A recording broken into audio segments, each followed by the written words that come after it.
Енді мені таныстыруды қажет етеді залға. Өзім жайлы қысқаша таныстырып өтейін. Қызылорда қаласының 2011 жылғы мектеп лицейінің түлегімін. Алматы қаласының 2015 жылғы халықаралық IT университетінің математикалық компьютерлік модельдеу мамандығын тәмамдадым. Және өзім математика пәнінің мұғалімі боламын. Қалан Кезат компаниясында атқарушы директор қызметін атқарамын және негізін қалаушылардың бірімін. Біз енді мына білім және ғылымның қайта жаңғыруы осы дегенде, сонда осыған дейін бізде білім және ғылым болды ма деген сұрақ туындайды. Себебі жастардың арасында, мектеп оқушыларының арасында біз көбісінің ойында мынандай да, біз бұрыннан осындай бір тұтынушы артта қалған ел болдық па? Сондай ел болдық па деген сияқты сұрақтар. Тарихтың бетін артқа қазатын болсақ, бізде бұрындары білім және ғылым ең алдыңғы деңгейдегі, яғни бүкіл әлем келіп осы шығыста оқитындай деңгейде үлкен керемет, өркениет, керемет ғылым білім болған. Енді осы жерде кімдер болған дегенде сіздерден көмектесіп жіберсеңіздер, тарихты білетіндер болып жатса, именно технология сол замандағы білім ғылымды керемет деңгейге дейін алып шыққан көп шығыс ғалымдарын, Әл-Хорезми, үлкен бабамыз осы математика саласында алгоритм деген сөзде, алгебра деген кезінде сол бабамыздың еңбектерін аударып Европа біраз жетістіктерге жеткен. Тағы кімдерді білесіздер? Әл-Фараби,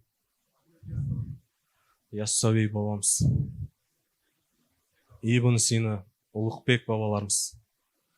Негізі Әл-Джазари деген бабамыз бар, именно робототехниканы сол заманда кең жаңағыдай зерттеп кеткен, даже құрастырған біраз нені. Біз Әл-Джабардың атасы деген журналымыз бар, сол журналда осы қайта жаңғыру бойынша бар күшімізді салып жатырмыз да, бұрынғы бізде осындай бабаларымыз болған, бізде осындай ғылым болған деген сияқты жастарымызға көбірек дәріптеп жатырмыз, мұғалімдерге, оқушыларға деген сияқты. Келесі слайд.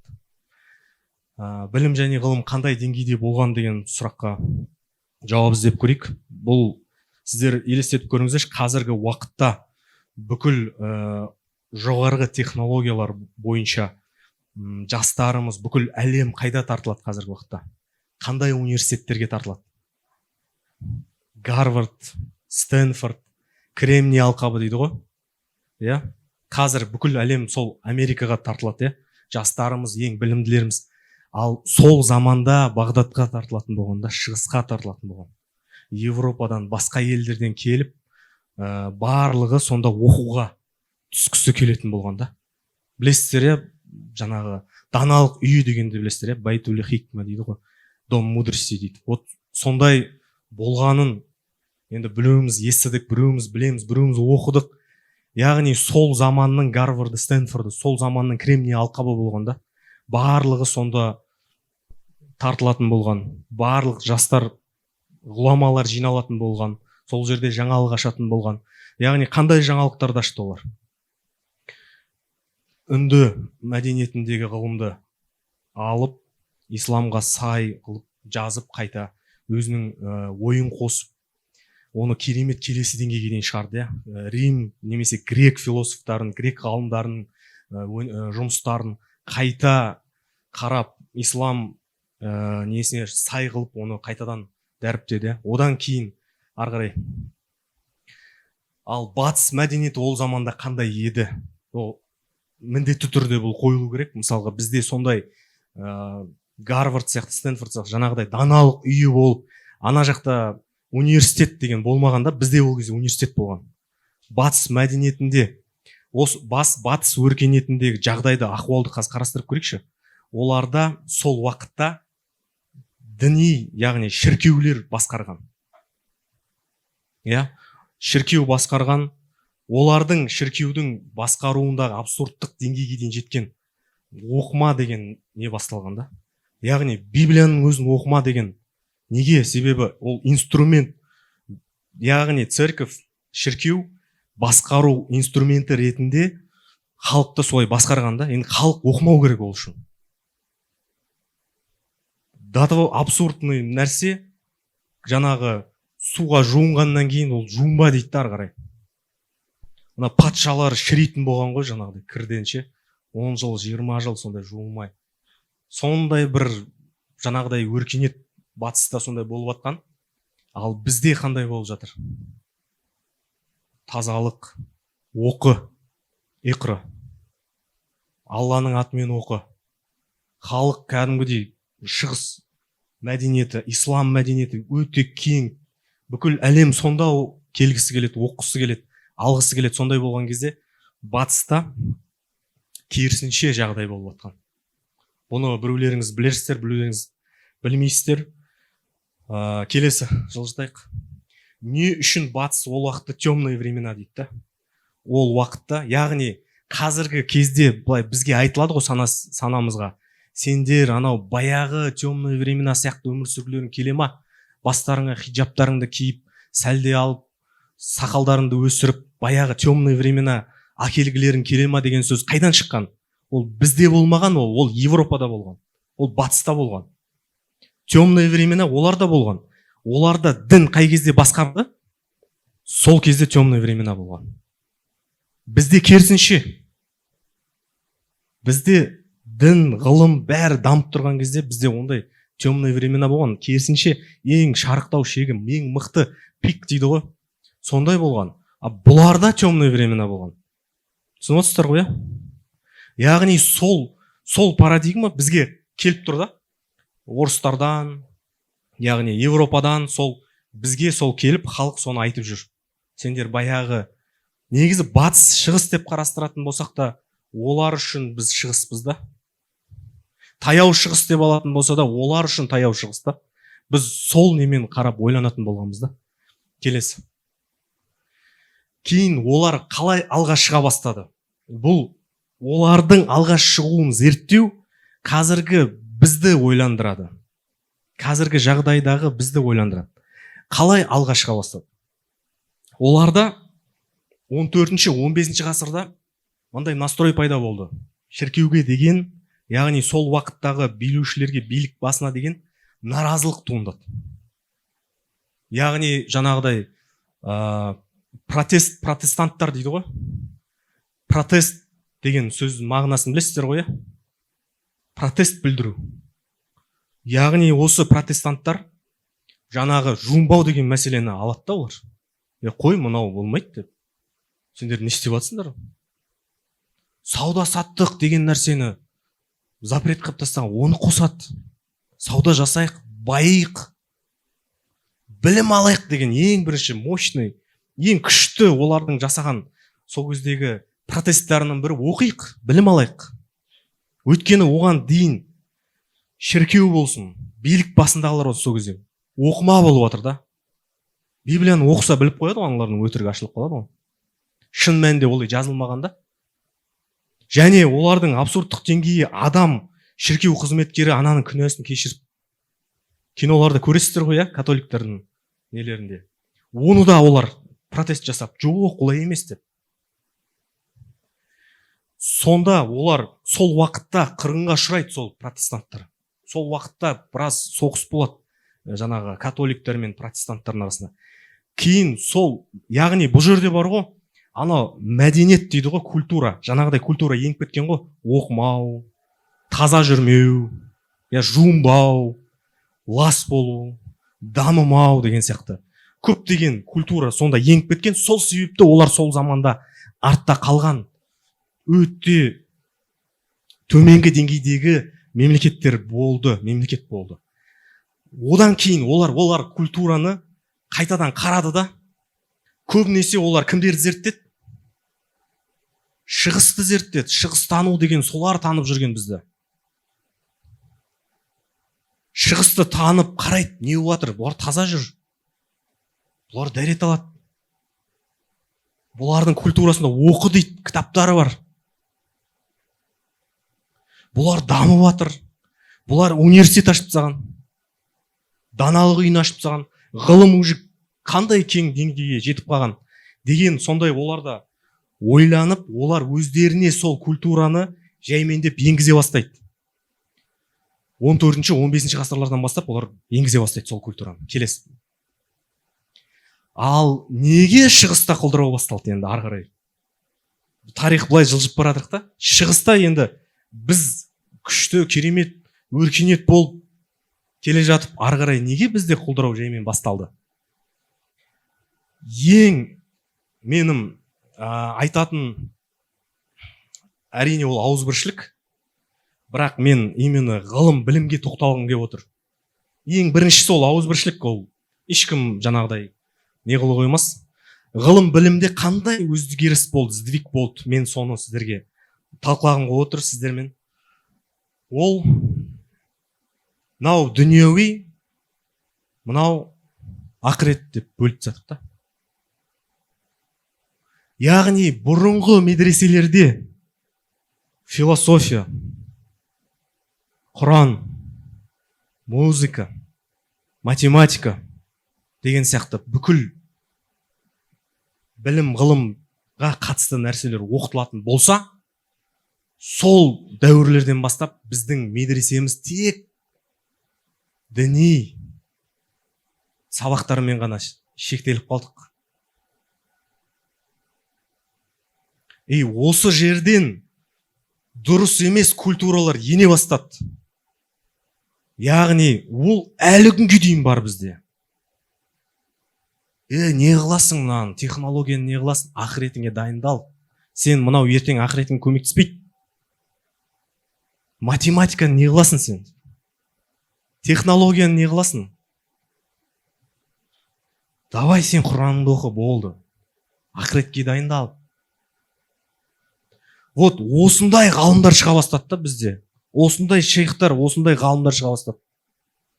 Мен бұрын осы басталды ғой деп, қазір енді шамалы есін жиған шығар деп, біраз соңғы өткен жылғы умра сапарына барған кезде сол араб шейхтармен кездесе бердім да, сол жақта барған кезде. Мединада болсын, Меккеде болсын. Бірақ сұрақ қоямын да, барам да. Неге біз технология, білім, ғылымнан қалып қойдық деп сұрақ қоямын. Жауабын түсініп тұрмын, өзім біліп тұрмын, бірақ ана араптан естігім келіп тұр да соны. Ұстаздан естігім келіп тұр да, медресенің ұстазынан. Ол уақытта, бұрында дейді, иман мықты болған дейді. Қазір иман слабый дейді. Қой дедім, регел. Мына жауап мүлде қанағаттандырмады. Неге дейді? Бұлай басқа біреуге айтасың. Мен бұл салада зерттеп жүрген адаммын. Мәселе ол былайынан айтты да, соңында в общем. Мен солай сұрақ қойып қоймағаннан кейін, айтты, сен не қыласың басында ұртып? Технология деген ол адамды контролировать еткісі келеді, ол дұрыс емес нәрсе ол. Сен Құранды оқы, хадисті оқы, соны ақыретіңе дайындал деді да. Сосын бар білгеніме ана кісіге жауап бердім. Міне сендейлердің кесірінен біз артта қалдық. Осындай имамдармен, осындай шейхтардың кесірінен халыққа жаппай сол нәрсе айтылады да. Тек дін, тек Құран, тек деп сонымен соңында дүние ақырет деп екіге бөліп тастадық та. Анау қазір ше, былай қарасаңыз, қазір кез келгеніңіз ойланып көріңіздерші, миларыңызда мынандай университет сия ма миларыңызға? Сол университетте діни сабақтар да бар. IT сабақтар да бар. Финанс сабақтар да бар. Сия ма миларыңызға сондай университет болатыны? Менің де миыма сыймаған. Мынандай оқиға болады. Мен Иқра дегенді ғана амал етіп, барынша математикаға басып атырық. Бар күшімізді салып атырық, оқытып атырық, балаларды оқытып атырық. Бір қарасам, ана балалар түрлеріне қараймын, тәрбиесі, имандылығы мәз емес. Содан алып, мына жақтан Нұр Мүбаракпен Төлеген ұстаздар, Қайрат ұстаздармен бірге қосылып, осыны дискуссия қыламыз. Давайте, мен өте қатты қателесіппін. Жаңағы оқы деп мынау ғылым, білім саласына мына бетіне қарай ұрып келе жатырмын да, мына беті болмаса қиын екен, оказывается. давайте сіздер мына жағын Нурбарак университет діни жағын жасаңыздар, біз мына жақта ғылымға күш салайық. Сөйтіп мына рельс сияқты, рельстің екі несі бар ғой, осылайынан жүрейік деп мәз болып кәдімгідей күшті стратегия құрып, Төлеген ұстаз, Қайрат ұстаз бәріміз, Рахымжан ұстаздар бәріміз сөйтеміз да қонаққа бір Нурбарак асы болады. Неге? Ауызашарда осы өткен ауызашарға Асқар Жұмаділдаев ағамыз шақырады. Қайрат ұстаз айтады, мен ол кісіні жақсы көретін едім, шақыра салыстыр ма деп. Шақырамыз. Ауызашардан кейін енді ұстаз, жаңа Асқар Жұмаділдаев ұстазымызды өздеріңіз білесіздер, белгілі академик, математик, қазіргі ұлттық ғылым академиясының вице-президенті. Сол қайтарда жаяу екеуміз қайттық та, сонымен аға қалай болды, олай университет туралы түсіндіріп жатырмыз. Мұнан бәрі далбаса дейді. Ойбай, аға не болды сізге? Неге өйтіп айттыңыз? Айтады, бұл жерде ғылым жоқ дейді. Сонымен жоқ, бұл жерде ислами тағы да мұндай зерттеулер болады, осындай болады, мұнда. Ол маған, мен саған жаңа нені айтып тұрмын дейді, жаңағы. IT жағы, не математика жағы осылай деп айтып отыр да. Сол қалай аға? Бұл бөлек, мынандай университеттер, оған Казгу бар, оған мынау бар. Бұл діни ғой, діни оқытады деп. Ана екі рельс туралы түсіндіріп жатырмын ғой ол кісіге. Ол кісі айтады, басымды ауыртпай Асқар дейді. Ол екеуі бір болу керек дейді. Шығыста білім болған дейді, ғылым болған бұл дейді. Бізде дейді. Ол екеуі бірге болған кезде болған дейді. Сөйтіп қайтарып жүр, жаяу келіп ойланып кетірмін, ол қалай бірге деп, екі рельс емес па, ол бөлек қой ол. Келем да жаңа Қайрат ұстазға түсіндірем. Ол кісіге де сыймай жатыр ғой. Екі рельс ол да екі рельс. Кейін барып түсіндік қой ол кісінің айтқан. Өткен ол кісі былай айтты да. Мен шетелді көп араладым, көп сабақ бердім дейді. Сол кезде еврейский бір университет, діни университетте сабақ бердім дейді. Ол жерде отличный матфак болған дейді да. Сол кезде біз есімізді жидік қой. Сол кезде түсіндік, то, что мына Нурбарак университетінде тек діни сабақтар ғана емес, финанс в исламе, IT исламда, экономика исламда, социология исламда осындай факультеттердің ашылу керек екендігін. Аллаға шүкір, қазіргі ана ғимарат соғылып жатыр ғой. Сол ғимаратымыз Құдай қаласа аяқталса, біз осы мақсатта бар күшіміз салғымыз келеді. Яғни дін бөлек, мына жақ дүние бөлек деген ұғымды ол европалықтардың алған шишкасы ғой, мына жерде бастарына тиген. Солардың сабағы ғой ол. Бізге қатысы жоқ оның. Бізде керісінше екеуі бір болған кезде жақсы дамығанда. Ары қарай.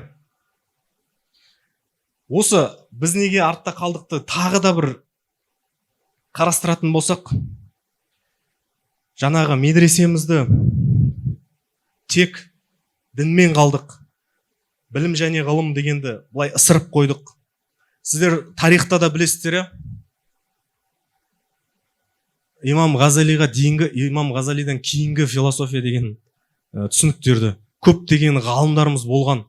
Енді имам Ғазалиді сол үшін жақсы құрметтейміз, жақсы көреміз, қаншама сол жердегі фитналарды біраз шешкен, бірақ мына бетін өшіріп тастағанбыз да сол уақытта.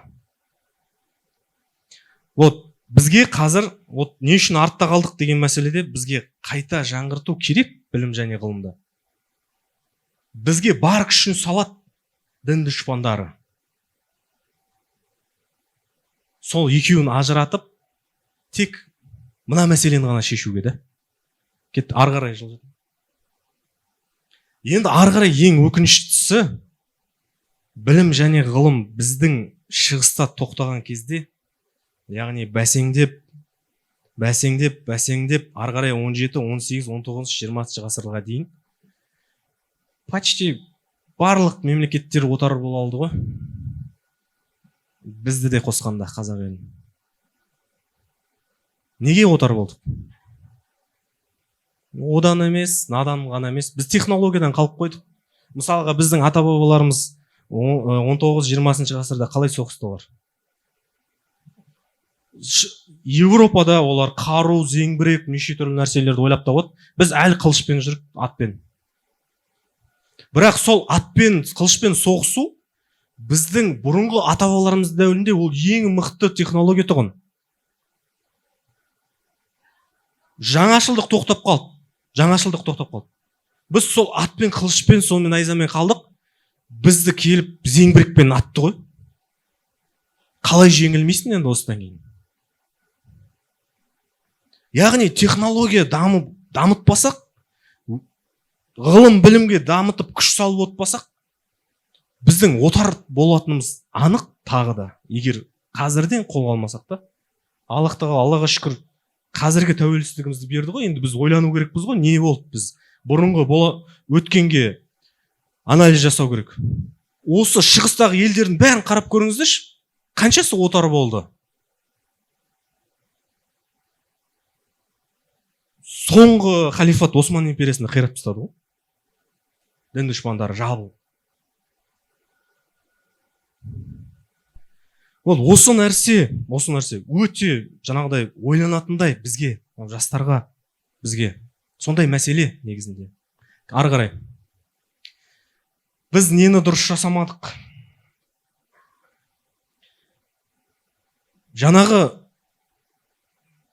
15 ғасырдан жақсы пикта тұрып, 17-18-ден былай қарай құлап келдік та, ары қарай отар болдық. Өте қатты қынжылтатын мәселе негізінде. Біз нені дұрыс жасамадық деген сұрақты өте көп қоюымыз керек өз-өзімізге. Неден сабақ алуымыз керек? Келесі слайд. Бізге қандай сабақ алу керек қазір? Яғни білім және ғылымға, мәдениет, технологияға өте қатты не істеуіміз керек? Көңіл бөлуіміз керек. Оқуға, білім алуға, дамуға. Ең өкініштісі, жақында Мысырда болдым, Сауд Арабиясында болып жүрмін. Бізде мынадай өркениет, мәдениет сіңіп кетіпті. Көше лас.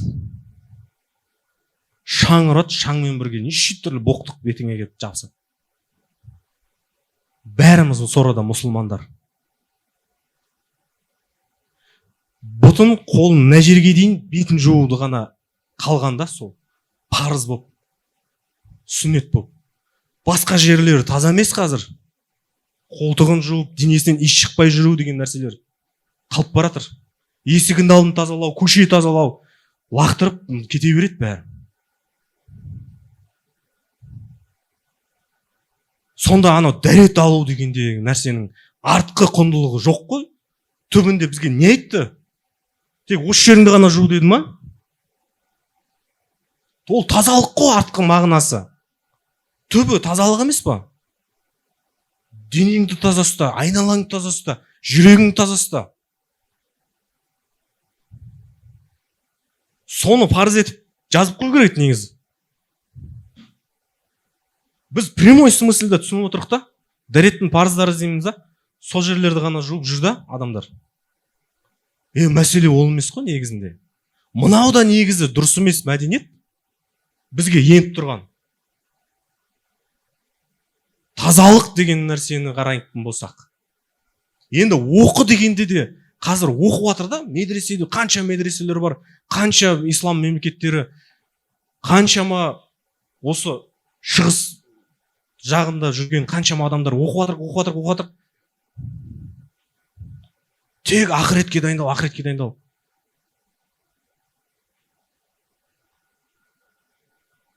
Не үшін жаратты онда Аллах Тағала дүниені? Осы дүниеде жасаған амалдарыңмен сосын барып Аллахтың мейірімімен түспейміз бар жаққа. Егер бірақ простой пример да, біздің кедей болғанымызды, тас кедей болғанымызды қаласа, не үшін қажылықтың, парыздардың ішінде қажылыққа бару бар? Ол пақыр адам бара алмайды ғой. Аллах Тағаланың егер логикасында солайына қарайтын болсақ, не үшін зекет бар оның ішінде? Бай болу ондай дұрыс емес, бай болған ондай бар. Осындай да не бар? Түсінік бар. Имамдар бай болғанның қатты қиын ақыретте сұралатынын, осындай көп нәрсе дәріптейді да. Оқы деген кезде Құранды оқы, тек хадисті оқы, бұл соның айналасында қал. Физиканы оқып Алланы тануға болмай ма не? Ол да Аллах тағаланың жаратқан жердегі нелері ғой, құбылыстары. Соны да тану арқылы Алланы танимыз ғой. Математика болсын, гравитация болсын, барлығы Аллах тағаланы жаратқан, соны түсіну арқылы, тану арқылы не істейміз? Біз Алланы тани аламыз да. Осы мәселелердің бәрін былай қарай ысырып тастап, тек дін оқып отыр да. Дін оқығанның өзі бір қарқ қылып жатырмыз ба? Бала қандай ма, анау мынандай ма, мынау мынандай ма? Талас кілең жүрген жердің бәрі. Басқа мәселе көп негізінде. Есігің алды шашырап жатыр. Жоқ, басқа нәрсемен таласып жүрік та. Келесі. Шығыс өркениетінің қайта өрлеуін байқадыңыздар ма деген кезде, қазіргі тенденцияны қарасаңыздар, батыс өркениетін былай қарастырып, Еуропа, Америка деп қарайтын болсақ, олар Америка бірінші орында тұр ғой, бірақ қасына кім келді? Шығыстан бір мәдениет келді, Қытай. Бұлай қарасаңыздар, белгілі бір деңгейде бір алмасып отырады екен. Бір момент шығыс, одан кейін грек, одан кейін қайттан шығыс, қайтадан Рим, ислам, араб мәдениеті, одан кейін қайтадан батыс. Өйстіп бұлай, белгілі бір не сайын, период сайын не істеп отырады екен? Ауысып отырады екен. Енді біз қазір сигналдарды қарасақ, шығыстың қайта жаймен оянып өркендеп келатқанын байқаймыз. Келесі. Шығыс өркениетінің қайта өрлеуіндегі Қазақстанның рөлі қандай? Біздің қазақтардың рөлі қандай? Біздің компаниямыз, негізі біздің елімізде осыған көңіл бөлу керек деп ойлаймын. IT технологиялар, data science, machine learning, data analytic, data engineering бойынша біз алдыңғы қатарлы ел бола аламыз, Құдай қаласа. Соған фокус қоятын болсақ, Құдай қаласа. Қазіргі жоғарғы технологияларға қарай, қазірден білім және ғылымға көңіл бөліп, соған фокус қоятын болсақ, ел болып, жастар болып, барлығымыз. Құдай қаласа, ана өтіп баратқан пойыздың ең соңғы вагонынан бір орын табылады, Құдай қаласа. Бізге, Қазақстанға. Мен соған кәміл сенем, үмітім үлкен зор. Келесі. Басқа жол жоқ. Соңғы осылай аяқтайыншы. Басқа жол жоқ. Келесі. Білім және ғылымды қайта жаңғырту және ауызбіршілігімізді күшейтуден басқа. Осы жерде ауызбіршілік туралы да бір ауыз айтқым келіп отыр. Яғни, бұрынғы нені білесіздер ғой, хадисті. Сендерге ертең қол салады деген. Білесіздер ғой көптеріңіз. Сол кезде сұрақ қояды, біз сол кезде аз боламыз ба дейді. Жоқ, сендер көп боласыңдар, ауызбіршіліктерің жоқ болады. Біз қазір тура сол халдеміз қазір.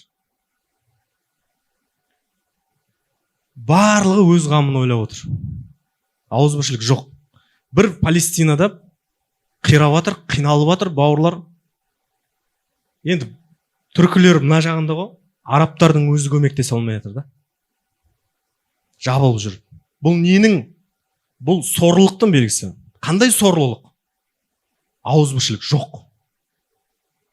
Осы ауызбіршілік жоқ кезде білім ғылымда болмайды негізінде. Сол үшін басында айтып кеттім, ауызбіршілікті біз біріншіге қояйық деп. Осы мәселе. Ауызбіршіліктің де маңызы өте зор. Және дайындық туралы айтқым келіп отыр. Дайындық. Ол не деген сөз, дайындық деген? Егер сен күшті қуатты мемлекет болып, әскерің сақадай сай, шекараң қорғалған, соңғы технологиялы қаруларың бар болса, басқа мемлекет саған кіру туралы да ойламайды ғой. Сені отарлап, жаулап алып, ығыстырып тастаудан бөлек, просто сенімен жауласуға ойланады. Дайындық жоқ бізде. Осы дайындық болмағаннан кейін ғой, қарап отырық та. Біз бейбіт еліміз, Қазақстан осындай, біз ешкіммен соғыспаймыз. Дайындығымыз жоқ бірақ. Любой момент кірікпесе, жағдайымыз қиын болады.